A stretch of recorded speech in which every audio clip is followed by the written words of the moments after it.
여러분들 안녕하십니까? 행복한 안식일입니다. 여러분들은 지금이 미국 세인트루이스에서 대총회 기간이라는 사실을 혹시 알고 계십니까? 네. 지금 7월 3일부터 어제부터 이제 시작되었는데요. 오늘 아침 6시경 우리 새로운 대총회장으로 우리 얼튼 켈러 목사님이 선임되었다는 소식을 접했습니다. 1969년 3월생이세요. 그리고 제가 많지는 않지만 합해 들어와서 세계 출장 다닐 때마다 만나고 배웠던 목사님인데요. 사실 제가 디지털 선교 쪽으로 많은 인사이트와 방향을 그 목사님에게 얻은 게 사실입니다. 지회장 하실 적에 11금 2%를 디지털 선교 20년 전부터 해서 지금 브라질은 1000명의 IT 기관을 종사하는 기관을 가지고 있고요. 그래서 우리 아이들이 볼 수 있는 영화와 드라마와 그리고 어떤 예능과 SNS에서 세상의 기준에 맞는 기준으로 지금 교회가 바뀌어져 있는 남미를 볼 때마다 우리는 기술력이 되어 있는데 그런 해안이 없는 점을 아쉬웠고, 그런 지도력을 이끌었던 목사님이, 저는 브라질 목사님이라서 대총회장 될지는 생각도 못했는데 또 최초로 미국인이 아닌 대총회장이 아침에 선임되었다는 소식을 듣게 되었습니다. 굉장히 보수적인 부분에서 이 선거가 저는 굉장히 많은 변화를 시사한다고 느껴지는 것만 같습니다. 그것만으로도 봐도요. 많이 기여줬고, 어쨌든 제가 그분을 잘 알지는 못하지만 그분은 지회장이 될 때까지도 학사 출신이었고요. 지회장이 된 다음에 브라질 삼육대학에서 석사기를 마쳤고 지금 이제서 박사과정을 하고 계시는, 학업적으로는 전혀 이렇게 뛰어나지 않는 목사님인데 설교에 힘이 있고 그 방향성에서 늘 메시지가 강했던 목사님이었습니다. 어쨌든 이런 우리가 세계교회로서 지금 오늘 아침의 소식을 제가 잠깐 설교 전에 전달해 드리고요. 굉장히 좀 어수선하다고 생각했는데 저희가 사회부터 기도부터 특창까지 굉장히 예배 드릴 준비로 몰입되는 과정을 제가 보면서 참 하나님께 감사드렸습니다. 현장 특창이 아닐지라도 준비된 특창으로, 잘 모르시겠지만 저는 이렇게 노래 잘하는 분들이 참 많다는 게 부럽기도 하고, 또 이렇게 알고 있는 분들의 특창 우리가 순천에서 예배드리기 전에 드리면서 우리가 예배 준비를 할 수 있다는 사실에 다시 한번 저희는 세계교회다라는 자긍심을 우리 교인들이 갖게 되시길 바라시고요. 우리 교회의 꿈이 작은 꿈이 아니라, 제가 자꾸 언급하는데 우리 엘턴 켈러 목사님에게 제가 꽂혔던 단어 하나가 글로컬입니다. 글로컬. 글로벌과 로컬. 글로벌한 꿈을 가지되 로컬에 바라보는 눈을 가지고 하라는 말을 제가 늘 그분에게 들었던 말로서 제가 잊지 않고 사실은 가지고 사는데요. 우리 순천 참빛교회가 순천에 있지만 세계적인 흐름과 그 눈을 가지고 이 순천 사람들을 향한 마음을 여기서 할 수 있는 사역들을 감당해 나아가는, 하나님께서 보시기에 정말 이 시대에 필요한 참빛교회 성도님들이 되어주심에 감사드리고 함께 그렇게 저희들이 교회를 만들어 나아가면 좋겠습니다. 오늘은 종로의 계단 5장 헌신에 대한 내용입니다. 저는 헌신의 챕터가 굉장히 짧아서 준비하면서 좋아했는데요. 준비하다 보니까 너무 좋은 내용들이 많아서 내용이 많아졌다고 생각을 해서 가능하면 다른 쪽으로 빠지지 않고 좀 집중해서 나아가 보도록 하겠습니다. 에레미야 29장 13절에는 하나님의 약속이 있습니다. 저희 입을 모아 함께 읽어볼까요? 준비되셨습니까? 시작! 너희가 온 마음으로 나를 구하면 나를 찾을 것이요 나를 만나리라. 우리는 우리의 마음을 온전히 온 마음으로 하나님께 드려야 합니다. 그렇지 않고서는 우리는 그분과 같이 변화될 수가 없어요. 왜냐하면 우리의 마음은 하나님과 같지 않아서 본성적으로 죄악적이며 하나님으로부터 떠나게 되기 때문입니다. 그런데 이 약속은 감사하게 온 마음으로 뭐 하기만 하면, 나를 구하기만 하면 나를 찾을 것이요 나를 만나리라. 저와 저를 포함한 여러분 모두 하나님을 만나고 싶지 않으십니까? 하나님이 누구인지 오늘 이 시간 우리의 모든 문제를 해결해 주실 하나님을 찾고 싶지 않으십니까? 하나님께서는 온 마음으로 구하면 찾을 것이라고 말씀해 주셨습니다. 이 말씀을 읽고 제가 전하는데 왜 제 입에서 미소가 떠나지 않을 수가 있겠습니까? 오늘 이 성경적으로 읽으신 많은 분들이 제가 앞에서 보니까요, 굉장히 어떤 인간적인 고뇌와 어떤 생각으로 무표정 혹은 되게 우울한 표정에 있었다면, 제가 동일하게 느꼈던 게, 적어도 지금 이 말씀을 한 마음으로 읽으신 분들은 갑자기 이 말씀 하나로 얼굴에 미소가 생겼다는 사실을 제가 이 단에서 발견하게 됩니다. 성경은 죄된 우리의 상태를 이렇게 묘사하고 있습니다. 에베소서 2장 1절에 허물과 죄로 죽었던 상태라고 말합니다. 이사야서에서는 온 머리가 병들고 온 마음은 피곤하였으며 발바닥에서 머리까지 성한 곳이 없다라고 합니다. 이게 내 상태이신 분 한번 손들어 보시면 좋겠습니다. 네. 제가 보니까요, 때로는 7살 새벽에도 때로는 이런 상태인 걸 제가 발견합니다. 우리 사람들은요, 진짜 다 마찬가지인 것 같아요. 디모데후서 3번역에 따르면 우리의 상태는 악마에게 사로잡혀서 누구의 뜻을 따르고 있다고요. 그러니까 얼마나 웃기냐면, 제가 제 경험을 가지고, 제 승리한 경험을 가지고 제가 이것은 이러하다라고 생각을 하고 이끌지만, 이게 진짜 온전히 누구 생각이라는 거예요? 악마 생각이라는 거예요. 여러분, 이 사실을 반드시 기억해야 돼요. 내가 지금 이 내 죄된 상태를 하나님께 드리지 않으면 우리는 어떠한 방법도 찾아낼 수 없고 어떠한 것도 우리 스스로 힘들게 할 거예요. 그러니까 지금 이 순간도 내가 잘나서 내 자아를 비우지 못하고 내가 결정하고 생각하고 움직이고 끌어당기는 모든 힘은 사실은 악마에게 사로잡혀서 악마의 뜻을 따르고 있는지, 우리가 늘 내 자신을 어떻게 해야 돼요? 돌아봐야 한다는 것입니다. 이런 죄된 우리에게 너희를 내가 고쳐주겠다, 너희들을 자유롭게 해주겠다라고 말씀해 주시는 분이 누구예요? 하나님이시고 우리는 그것을 복음이라고 말합니다. 쉬운데 잘 안 돼요. 이렇게 설교하고 나서 저는 또 하나님께 제 죄된 자신을 드리기 전까지 저는 또다시 이렇게 죄된 마음을 가지고 그게 마치 옳은 것인 것 마냥 살아간다는 것이죠. 이제 그렇게 하려면 하나님께서 우리를 전적으로 뭐 해야 되냐면 변화시켜 주셔야 하는데요.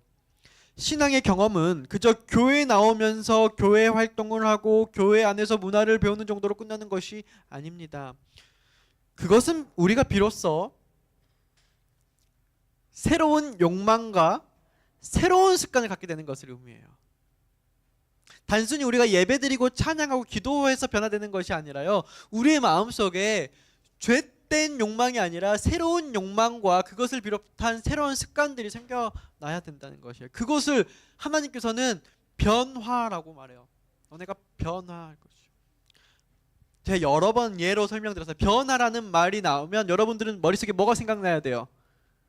혹시 제가 변화라고 말하면 여러분 머릿속에 무엇이 생각나십니까? 제가 여러 번 말했는데 혹시 한 사람이라도 제가 생각한 대답을 말해줄 수 있는 분이 있으면 좋겠습니다. 김미겸 집사님 혼잣말 하시는데 혹시 좀 큰 소리로 말씀해 주시겠습니까?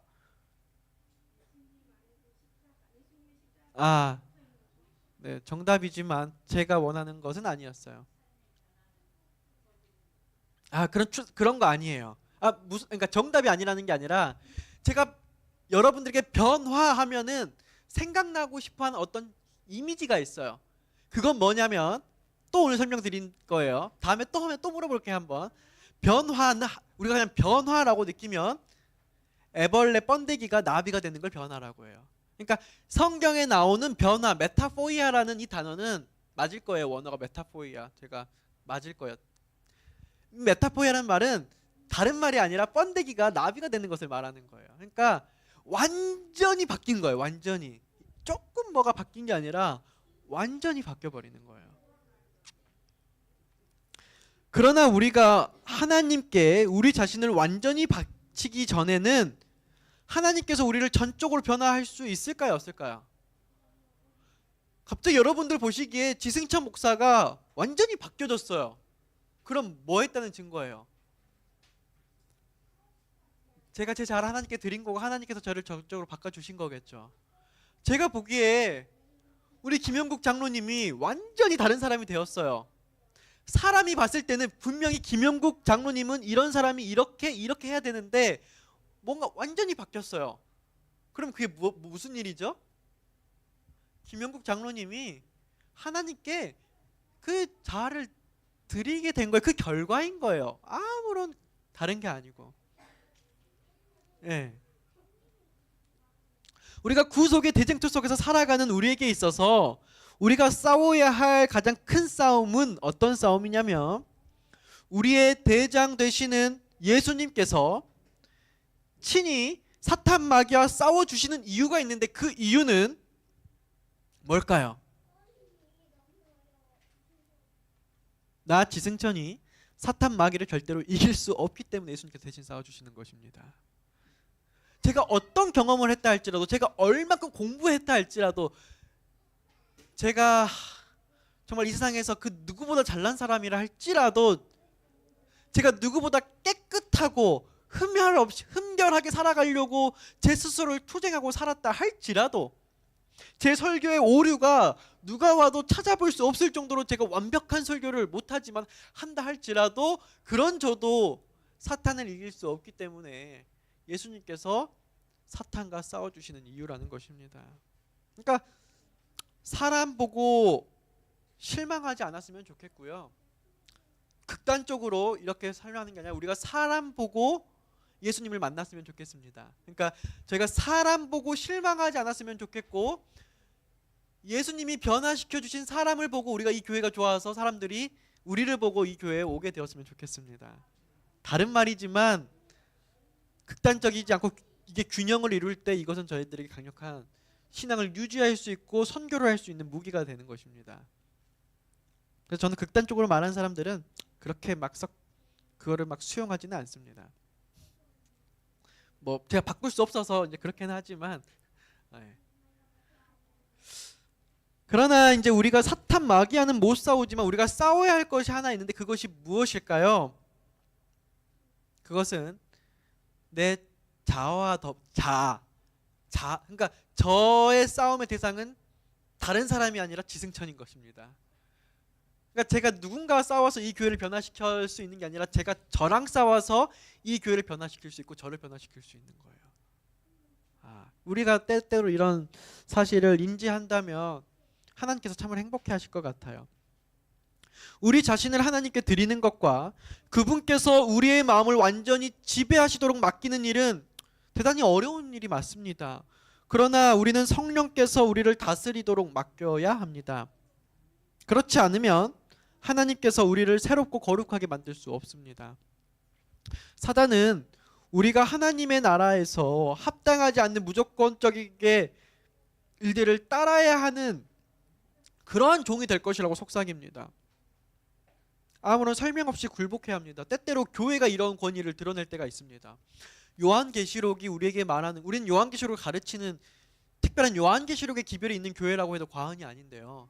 그런 기별을 가진 교회가 강압적으로 선택하지 않게끔 하는 그것이 바로 사단의 표징이라고 하는 우리가 때때로 우리 교회 안에서 많은 것들을 교회의 권위로 우리가 지금까지 해왔던 지켜왔던 권위로 때때로 목사와 장로라는 권위로 그것을 우리가 그냥 너네는 따라라고 이끌 때가 저는 심심치 않게 교회에서 일어나는 것을 봅니다.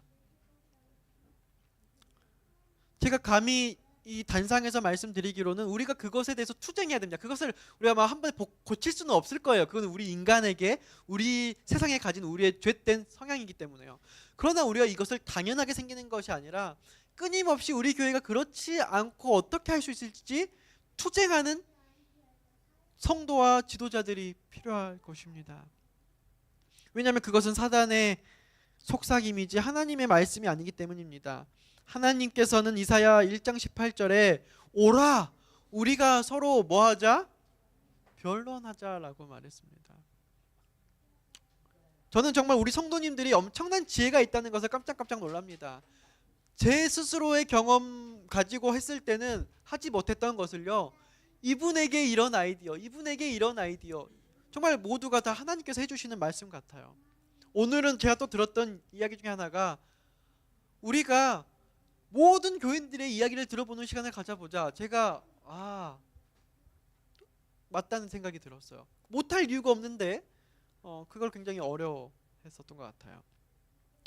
꼭 만들어 갔으면 좋겠습니다. 하나님께서는 우리가 그냥 복종하도록 원치 않으시기 때문입니다. 엘렌 화이트는 이렇게 말합니다. 하나님께 순종하도록 강요받는다면 우리의 정신과 품성은 뭐 할 수 없다? 개발될 수 없다.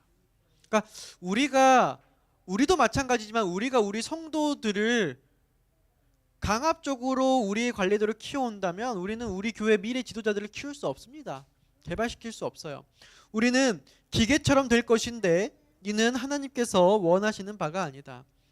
우리가 우리 자신을 하나님께 자발적인 선택으로 드릴 때 우리는 하나님께로부터 우리를 분리시키는 모든 것을 버리는 것이에요. 그러니까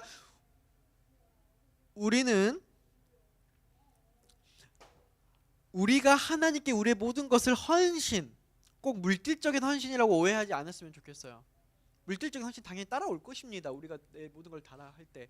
그러나 우리가 하나님께 헌신한다는 것은 내 자신을 하나님께 드린다는 것을 여러분들이 가장 우선적으로 생각하셨으면 좋겠습니다. 그래, 헌신, 나 헌신하지. 내 시간을 헌신하지. 내 재물을, 내 물건을 헌신하지. 나는 오늘도 무엇을 헌신했지가 아니라 하나님께서는 내 자아를 받기를 원하세요. 구주께서는 이와 같이 너희 중에 누구든지 자기의 모든 소유를 버리지 아니하면 능히 내 제자가 되지 못하리라 라고 말씀하셨습니다. 자기의 모든 소유란 하나님과 분리된 모든 소유를 말합니다. 그러니까 내가 가진 것이 1억이라고 해서 1억이 다가 아니라요, 하나님과 분리된 1억을 내어놓으라고 말한 것입니다. 그러니까 나의 가진 모든 것을 하나님과 결부시키라는 일이에요. 여러분, 이거는요 참 별거 아닌데 우리에게 엄청난 구원의 확신을 가져오게끔 하고요, 우리 신앙에 엄청난 행복감을 가져오고 옵니다. 우리가 포기하지 못한 몇 가지가 우리를 힘들게 한다라는 사실을 기억하시면 좋겠어요. 제가 지난 설교 시간 때 기억하시는지 모르겠지만 제가 지난주 주제가 챕터가 뭐였죠? 고백이었어요. 근데 제가 설교를 준비하면서 설교를 하는 거랑 상관없이 계속 머릿속에 어떤 한 제 친구와의 관계 속에서 고백을 해야 되겠다는 생각을 깊이 사로잡혔다 했잖아요. 제가 그래서 월요일 날 밤이 됐지만 특별한 시간을 마련해서 그 친구를 만나기 위해서 만나러 갔고요. 행동이 옮겼고 자꾸 삥삥삥 돌고 막 이것저것 하다가 그 고백이 빠져나오지 않아서 밤을 샐 것 같아서 용기 있게 고백을 했는데요, 정말 아무 문제도 안 되고 아무런 것도 없었고 사실은 아무것도 아닌데 그냥 제 스스로 사실 전과 후가 바뀐 게 없어요. 제가 고백을 했다고 해서 어떤 문제도 서로 없었었고 없었는데 저 스스로가 굉장히 많은 부분에서 자유로워져서 제가 힘있게 목회하고 제가 힘있게 하나님께 나아가고 제가 승리 경험을 가진 한 주를 살았던 경험을 했던 것입니다. 근데 또다시 넘어졌죠. 네. 참 그런 거 보면 참 저희들은 참 죄인이에요.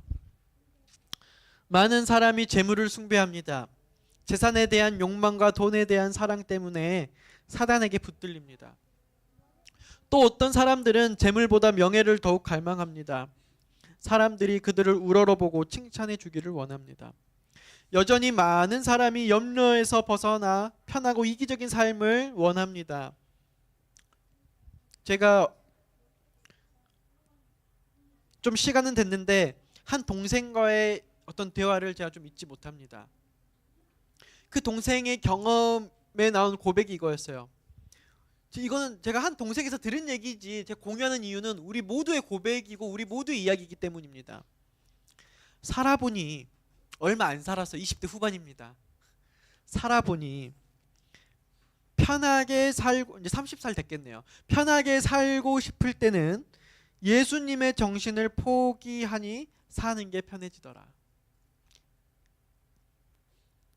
근데 그게 당장은 편한 것이지 그 편함이 다시 내게 어떻게 돌아올지 다시 인생을 되돌아볼 때 참 무섭더라. 네. 그저 이제 새로운 인생, 이제 학생으로부터가 아니라 내가 인생을 내가 주인이라고 생각하면서 살아간 지 얼마 되지 않는 그 20대 후반 30대 초반 청년이 딱 30살이네요. 그 청년이 한 고백이지만 제가 너무 공감됐고 이 청년은 어쨌든 그 투쟁을 계속 하면서 살고 있구나라는 게 느껴졌어요. 우리는 어떤 삶을 선택하고 살아가야 하겠습니까? 우리의 절반은 하나님께 속하고 우리의 절반은 세상에 속할 수 없습니다. 그렇다면 여러분들은 끝내 어떤 선택을 하시겠습니까? 우리 모두가 전적으로 하나님의 소유가 되기를 갈망함을 고백하고 또 그렇게 하나님의 자녀가 되시기를 간절히 바라겠습니다.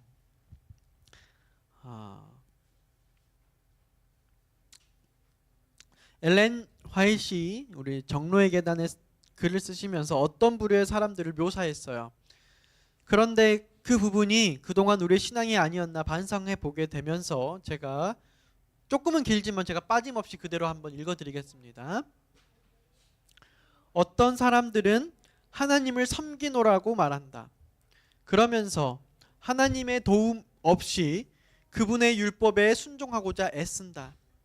그들 스스로의 행함으로 그들은 올바른 품성을 개발하고 구원받고자 노력한다. 그들의 마음은 그리스도의 사랑으로 감동받지 않는다.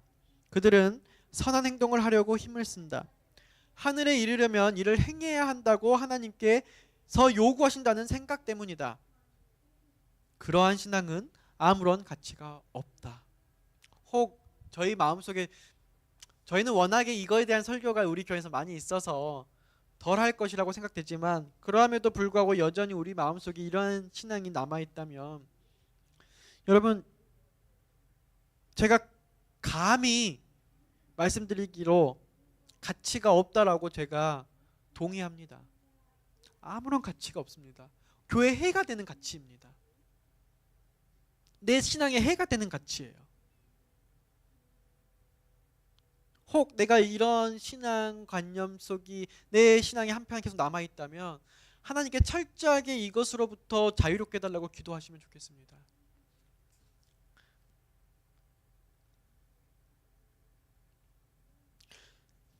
그리스도께서 우리 안에 사시면 우리는 그분의 사랑으로 충만해진다. 그분과의 우정이 주는 기쁨으로 우리는 그분께 가까이 가고자 한다. 우리가 그분을 많이 생각하므로 우리의 이기적 욕망은 있게 된다. 하나님께 대한 사랑이 모든 행동을 인도한다.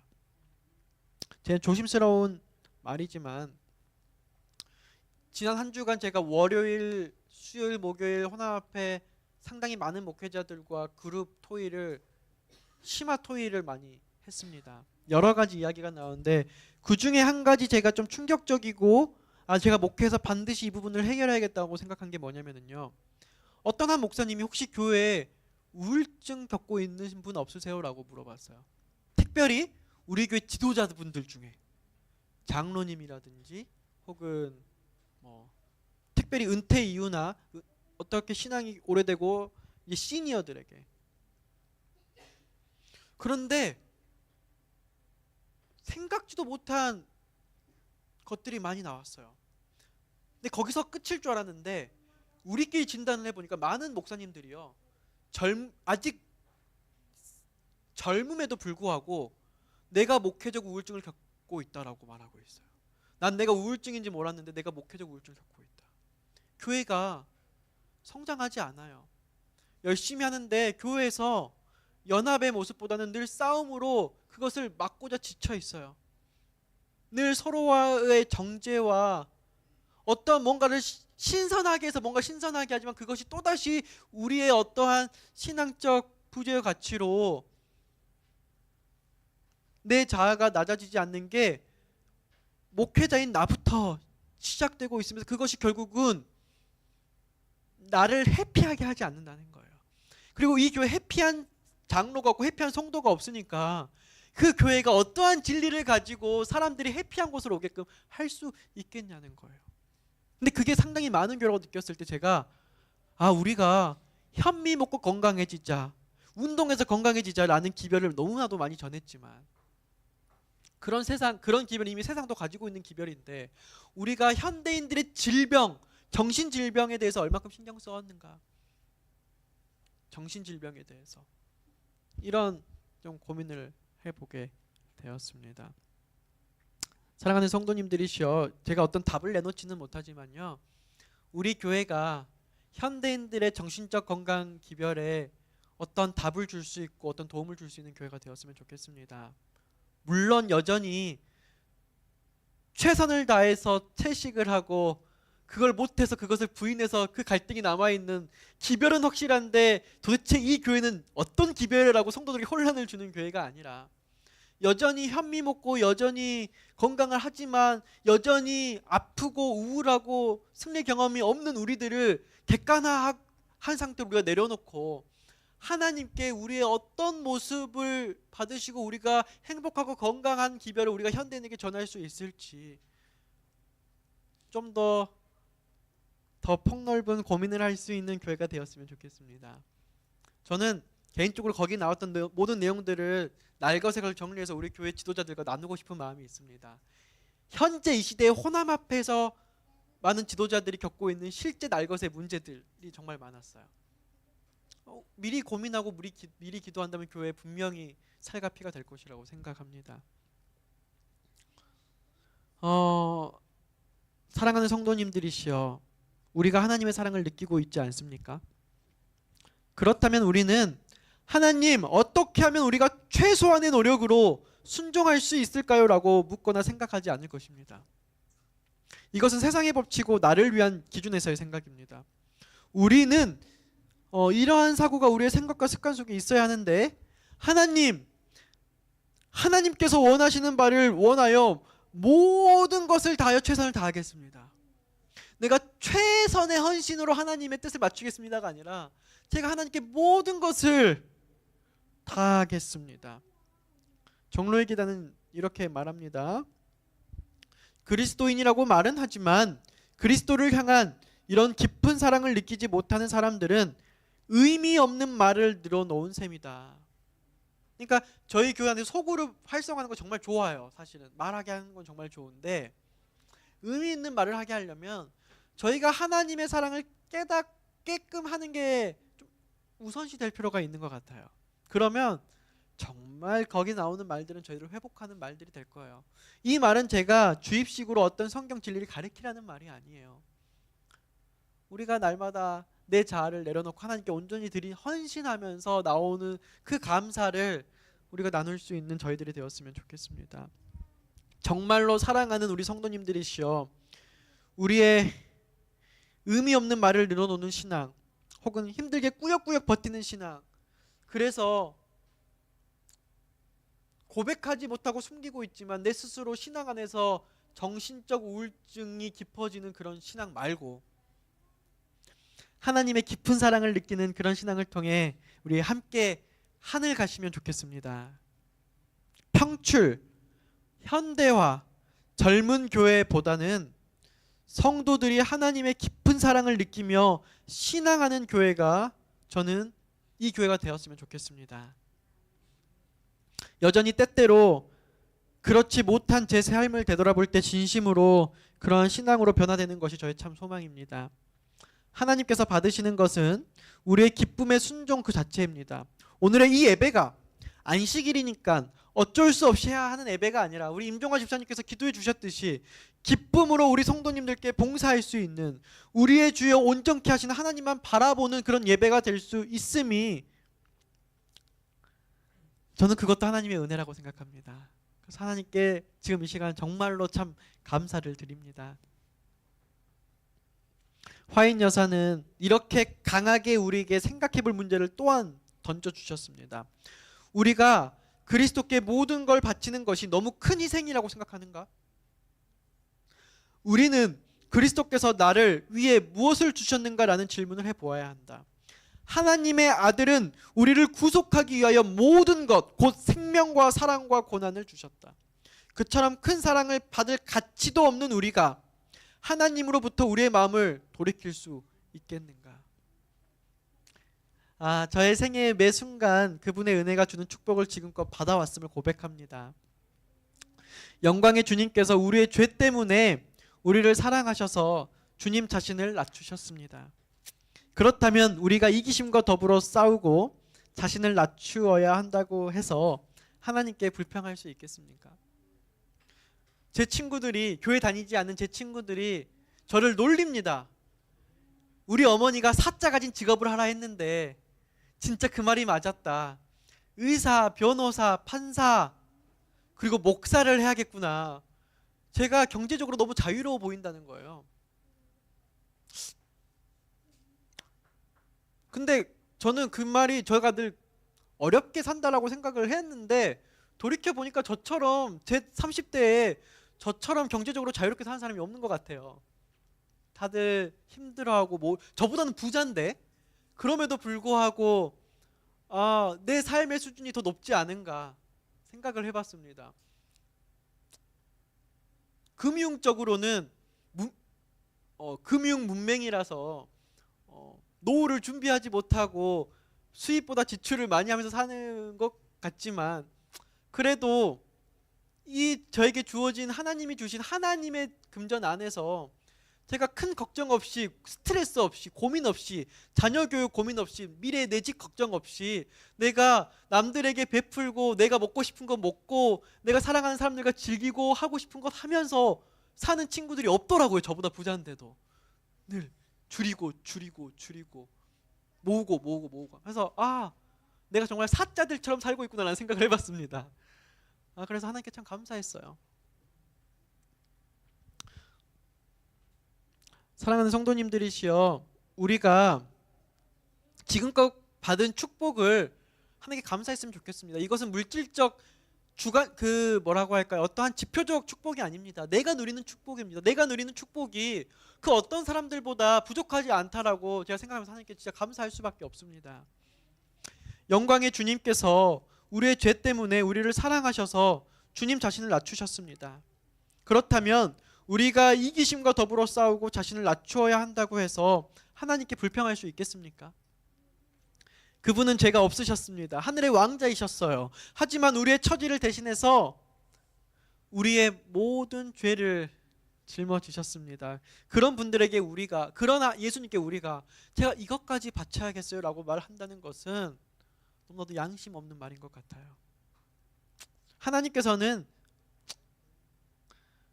저희에게 유익이 되지 않는 것을 해하시려고 내려놓으라는 것이지 하나님께서 저희들에게 뭔가를 취하고자 달라고 하신 적이 하나도 없습니다. 우리가 그렇게 이해하지 않았으면 좋겠어요.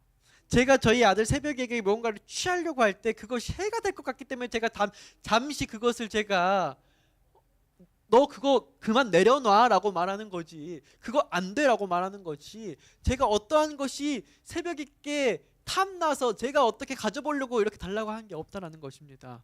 하나님께서 저에게 달라고 하신 것이 있다면 그것은 제가 하늘 가는 길에 하나님과 가까워지는 길에 해가 되기 때문에 너 그거 내려놓을 수 있니? 라고 말하는 것이지 하나님께서 절대로 다른 이유가 없다라는 생각을 하시면서 수준 높은 신앙에 도달하시면 여러분 좋겠습니다. 이사야 53장 12절 그가 자기 영혼을 버려 사망에 이르게 하며 범죄자 중 하나로 헤아림을 받았음이니라. 그러나 그가 많은 사람의 죄를 담당하며 범죄자를 위하여 기도하였느니라. 하나님은 이런 분이십니다. 우리는 헌신이 매우 대단한 것, 특별한 것, 어려운 것으로 생각하지만 헌신은 결코 어려운 것이 아니라고 이 생애의 빛 정로의 기단은 설명해 줍니다. 우리가 모든 것을 그분께 드릴 때 모든 것을 드리게 되는 것일까요? 그것은 우리의 죄된 마음 그대로만 드리는 것입니다. 우리가 그것을 의롭게 만들어서 드리는 것이 아니고요. 우리는 그렇게 할 수도 없습니다. 그저 우리의 죄된 마음을 드리는 것이며 그 마음을 예수님께서 순결하고 정결하시도록 해주시는 것이에요. 그렇기 때문에 헌신이 절대로 어려운 게 아니라고 말씀드리는 것입니다. 하나님께서는 우리에게 없는 것을, 구하기 어려운 것을 달라고 하시지 절대로 않습니다. 우리의 전적인 모든 것을 구하는 것인데 이것을 어렵게 생각하지 않으시길 바라겠습니다. 화이 선지자는 어떻게 말씀하시는가? 그분의 표현에 주목해 주십시오. 화이 선지자의 찢어지는 이 심정이 공감이 되십니까? 이러한 수치심은 타인에게 향한 수치심이 아닌 바로 그렇게도 많은 은혜와 사랑을 나누고 누린 내 안에서 오는 죄된 마음에 대한 수치심입니다. 오늘 이 시간 하나님의 사랑을 알고 죄인에게 필요한 그리스도의 존재를 인지하고 회개하고 고백하였음에도 불구하고 여전히 내 안에 남아있는 죄된 마음에 이러한 거룩한 수치심을 느끼시는 시간이 되시길 간절히 바랍니다. 그분의 무한한 사랑으로 우리를 구원해달라고 그분께 간구한다. 그럼에도 사람들은 모든 것을 버리는 것이 어렵다고 생각한다. 나는 그 말을 듣기조차 수치스럽다. 나는 하나님께 오늘도 내 삶을 구원해달라고 나는 기도했다. 그런데 나는 하나님께 아직도 내 모든 것을 드릴 수 없다라고 말하는 제 자신을 수치스럽게 생각할 수 있는 저희들이 되었으면 좋겠습니다. 여러분 생각해 보시겠습니까? 하나님께서는 저에게 너 가난해라, 너 벌 먹어라, 너 정말 헤어진 옷을 입고 다녀라 라고 말하지 않습니다. 하나님께서는 우리에게 가장 좋은 것을 주시며 필요한 것을 주시며 그것이 너뿐만 아니라 너 옆에 있는 사람들에게도 함께 그렇게 나누라고 말하시는 것입니다. 믿음은 바라는 것의 실상이요 보이지 않는 것의 증거라고 하지 않았습니까? 나에게는 어떤 믿음이 있습니까? 곧바로 영생, 하늘나라, 구원이라는 믿음만 보이고 그 과정은 매우 희미하고 둔탁하고 고통스럽습니까? 하나님께서 가지 못하도록 금하신 길에는 진정한 기쁨을 찾을 수 없습니다. 하와가 하나님께서 금하신 선악과를 먹었을 때 곧바로는 기쁨이 있었는지 모르겠습니다. 그랬으니까 아담에게 권했겠죠. 그러나 그 결과는 에덴 동산에서 떠나야만 했고 죽어야만 했고 잉태하는 고통을 겪어야만 했고 시기와 질투와 분노와 교만과 비난으로부터 괴롭힘을 당하는 삶이었습니다. 하나님은 우리에게 선한 것이 무엇인지 아시는 분이십니다. 그리고 사람에게, 교회에게 최선의 계획을 가지고 계신 분입니다. 그런 하나님께 순종할 수 있음이 저는 최고의 축복이라고 말씀드립니다. 반대로 불순종하는 길은 지금 당장은 편하고 좋을지 모르나 결국은 불행이죠. 그래서 하나님께서 당신의 자녀들이 고통받는 것을 보기 좋아하신다고 생각하지 마시고요. 온 하늘은 우리의 행복에 관심을 가지고 있다는 사실을 믿으시기를 바랍니다. 하나님께서는 우리 아버지께서는 우리에게 진정한 행복과 기쁨을 가져다 주는 것을 하나라도 빼앗고 싶지 않으신 분이십니다. 오히려 잘못된 습관과 우리를 고통스럽게 만드는 다른 것들로부터 돌아서도록 회개하도록 끊임없이 요구하시는 분이십니다. 세상의 구주께서는 사람들의 모든 약점과 많은 결점에도 불구하고 있는 그대로로 받으십니다. 저 자신 그대로요. 정말 여러분들에게는 다 노출되지 않지만 하나님께 부끄러운 정말 그런 수치스럽고 극악무도한 그 죄 그대로 받으신대요. 그리고 그분은 그들이 죄를 씻어주시고 그분의 피로 구속하실 것입니다. 그분은 그분께서 주시는 짐을 기꺼이 짊어지고 주님의 사업에 동참하고자 하는 모든 사람의 갈망을 만족시켜 주실 것입니다. 그래서 사랑하는 성도님들이시여, 이 교회 헌신하는 것은요 1,000만 원을 내고 2,000만 원을 내는 것이 헌신이 아닙니다. 여러분들이 하나님께 있는 내 자신을 그대로 드리고요, 그 안에서 우리가 하나님께서 주시는 음성으로 우리가 이 교회에 갈망하는 것들이 있잖아요. 우리 이 교회 깨끗하게 하고 싶다, 우리 교회에서 이런 사역하고 싶다, 우리 교회에서 이런 청년들에게 이런 미래를 하고 싶다, 우리 이렇게 행복하고 싶다, 우리 이 실버 세대들이 은퇴 이후에 날마다 하나님의 일들로 하늘 가는 그날까지 내가 움직이고 싶다 하는 그 갈망들을 하나님께서 뭐 해주신다고요? 우리가 온전히 헌신할 때 만족시켜 주실 것이다. 교회로서도, 가정에서도, 개인으로서도 하나님은 나를 만족시켜 주시는 분이십니다. 내가 뭐 할 때요? 내 자신을 온전히 드릴 때. 그렇다면 어떻게 나 자신을 하나님께 완전히 바칠 수 있을까라고 물으실 수 있습니다. 우리는 분명히 내 자신을 지금 이 순간 하나님께 온전히 드리기를 원하지만 우리들의 도덕적인 능력은 너무나도 연약합니다. 우리는 반복해서 하나님을 의심하고 죄악적인 습관에 지배를 받습니다. 저 역시도 목사지만 오늘 이 설교를 하려고 다시 한번 이 생애의 빛을 열어보지 않으면 이런 설교를 할 수가 없는 부족한 사람인 거예요. 오늘 제가 목회를 해왔지만, 신학을 공부했지만, 오늘 제가 단회 설교에서 하나님께 기도하지 않고서는 제가 이러한 말을 할 수 없는 사람이라는 거예요. 우리는 똑같이. 우리는 여전히 반복해서 하나님을 의심하고 마치 썩은 동아지 줄처럼 그 약속이 계속 쉽게 끊어지기 일쑤입니다. 그렇게 우리의 생각과 욕망들을 지배할 수 없고 또 스스로 한 약속을 하루가 지나지 않아서도 깨버리는 저희들의 약속을 믿지 마시고 자기에 대한 확신을 포기하시고 우리의 첫사랑, 진심이었던 초심마저 흔들리게 돼버리니까 우리는 우리 자신이 아닌, 감정적으로 신앙하는 것이 아닌 우리가 지켜야 될 소망, 이 예수 그리스도의 소망을 지켜나가면 좋겠습니다. 그것은 바로 이것만 제가 하고 마칠 건데 의지력과 선택력입니다. 모든 것은 이 능력을 올바르게 사용하는 데 달려 있습니다. 그러므로 선택은 개인의 몫이에요. 우리는 우리의 마음을 변화시킬 수 없습니다. 다시 말해서 우리는 우리의 힘으로 우리가 하나님에게 사랑을 드릴 수도 없어요. 우리 스스로 회개할 수도 없어요. 그러나 우리는 그분을 섬기기로 선택할 수는 있습니다. 우리는 하나님을 의지할 수는 있습니다.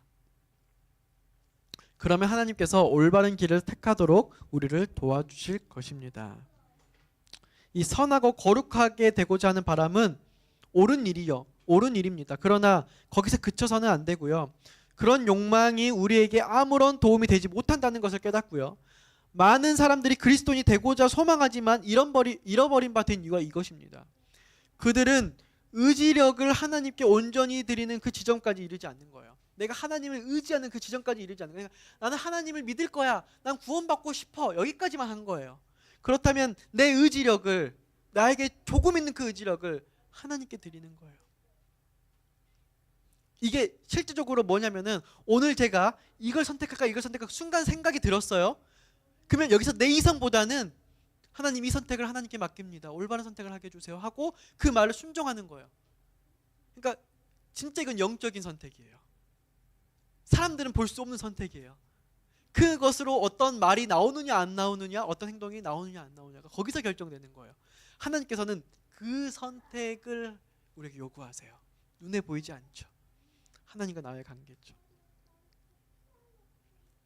저는 언젠가의 선택이 나의 구원으로 결정짓는다라고 생각하지 않습니다. 지금 나의 사소한 선택이 나의 구원을 결정짓는다는 것을 저는 확신하며, 저는 그래서 제 삶을 힘있게 살려고 합니다. 은혜의 시기란 아직은 다시 선택할 수 있는 의지가 남아있는 기간이라고 저는 생각합니다. 역사적으로 물리적인 시간의 개념으로 은혜의 시기도 있겠지만 제 개인적으로는 지금 이 순간이 저의 은혜의 시기의 마지막 순간입니다. 이때 하나님께서 제 선택이 어떤 선택이 되는지 저에게 요구하세요. 이때의 선택이 잘못되면 제가 아무리 진리를 알고 있어도 야고보의 환난 때 옳은 선택을 절대 할 수 없어요. 우리 지능으로 할 수 있는 선택이 안 되는 거예요. 그러나 오늘 내 작은 일에 내가 하나님과 대하면서 하나님께서 내게 주신 어떤 게 하나님의 길이고 어떤 게 하나님의 길이 아닌 그 선택에서 내가 그 작은 선택에 내 작은 의지력을 하나님께 드렸을 때 하나님께서는 오늘 나를 승리하게 해주시고 나에게 만족감을 주시는 것이죠. 저는 이것이 결국 대쟁투의 승리의 비법이라고 생각합니다. 지성적이지 않아요. 오늘까지 종로의 계단 5번째 장 헌신까지 왔습니다. 헌신은 자신을 하나님께 적당히 드리는 것이 아니라 완전히 드리는 것입니다. 헌신은 매우 어려운 것으로 생각될 수 있으나 결코 어려운 것이 아니에요. 그래서 헌신은 의지력과 선택력을 잘 사용한다면 하나님의 사랑과 은혜를 아주 쉽게 받음으로써 헌신을 통해 축복을 경험하는 생애를 이끌 것입니다. 오늘 여러분들의 신앙이 한 걸음씩 한 걸음씩 예수님과 동행하다 보면 어느덧 알게 되는 놀라운 구원의 진리를 만나게 될 것이라고 저는 그리고 만나고 있다라고 확신합니다. 의미 있는 인생을 위한 생명의 빛이 지금 이 순간 저와 여러분에게 환하게 비치길 바라면서 오늘의 말씀을